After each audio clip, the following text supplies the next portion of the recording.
और चलिए शुरुआत 8 बजे की 18 ब्रेकिंग के साथ। पहली ब्रेकिंग, महाराष्ट्र में महायुति की बम्पर जीत। 288 सीटों में से 230 सीटों पर जीती महायुति और सबसे ज्यादा 132 सीटों पर जीती बीजेपी।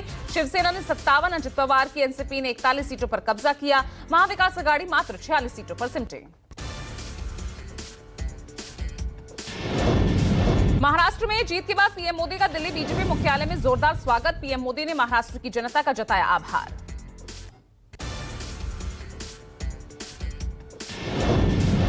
पीएम मोदी ने वक्फ कानून को लेकर कांग्रेस पर साधा निशाना। वक्फ कानून का जिक्र करते हुए पीएम मोदी का बयान, कहा कांग्रेस ने तुष्टीकरण के लिए कानून बनाए, सुप्रीम कोर्ट के आदेशों की परवाह नहीं की। इसका एक उदाहरण है वक्फ बोर्ड।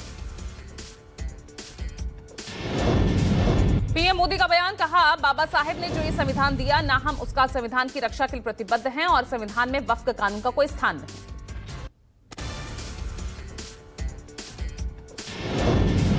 पीएम मोदी का इंडिया गठबंधन परिवार, कहा देश का वोटर अस्थिरता नहीं चाहता। देश का वोटर नेशन फर्स्ट की भावना के साथ जो कुर्सी फर्स्ट का सपना देखते हैं, उन्हें देश का वोटर पसंद नहीं करता।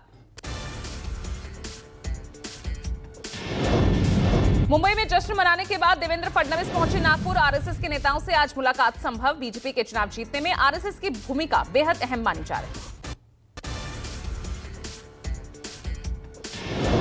महाराष्ट्र में बीजेपी की जीत के बाद सूत्रों के हवाले से खबर, महायुति गठबंधन में बनेगा बीजेपी का मुख्यमंत्री। चुनाव आयोग के मुताबिक महाराष्ट्र में बीजेपी का 132 सीटों पर कब्जा। महाराष्ट्र का अगला मुख्यमंत्री कौन होगा, इस पर देवेंद्र फडणवीस का बयान, कहा मुख्यमंत्री के चेहरे पर कोई विवाद नहीं होगा। पहले ही दिन से तय था कि चुनाव के बाद तीनों दलों के नेताओं की सहमति से होगा फैसला। महाराष्ट्र में बीजेपी की बड़ी जीत के बाद सीएम फेस पर सस्पेंस जारी। एकनाथ शिंदे का बयान, कहा सीएम पर फैसला हम मिलकर करेंगे, मुख्यमंत्री पद पर नहीं होगा कोई विवाद, आपस में मिलकर बनाएंगे सहमति। झारखंड की जनता ने हेमंत सरकार पर फिर से जताया भरोसा। जेएमएम ने 81 में से 34 सीटों पर जीत दर्ज की।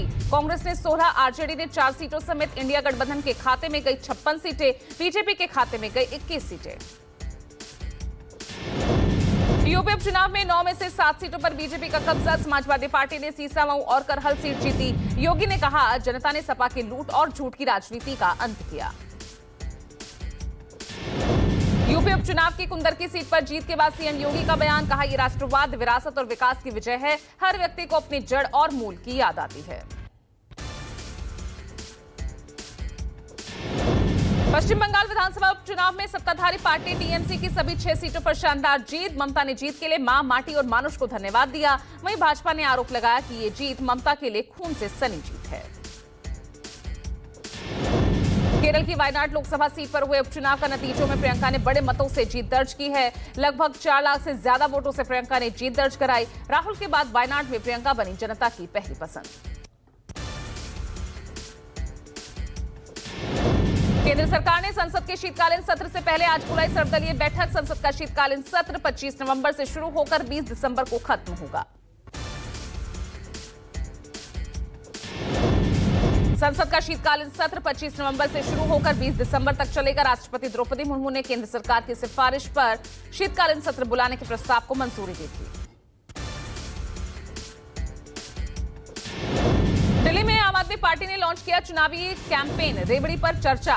केजरीवाल ने महिलाओं से किया एक और बड़ा वादा, कहा दिल्ली में महिलाओं के लिए एक और रेवड़ी, 1000 रुपए मासिक सहायता जल्द ही शुरू की जाएगी। जम्मू कश्मीर, हिमाचल और उत्तराखंड के ऊंचाई वाले पहाड़ी इलाकों में जमकर बर्फबारी के बाद मैदानी इलाकों में ठंड बढ़ी। हिमाचल प्रदेश के कुल्लू, लाहौल स्पीति जिलों के ऊंचे इलाकों में शनिवार को रुक रुक कर बर्फबारी हुई।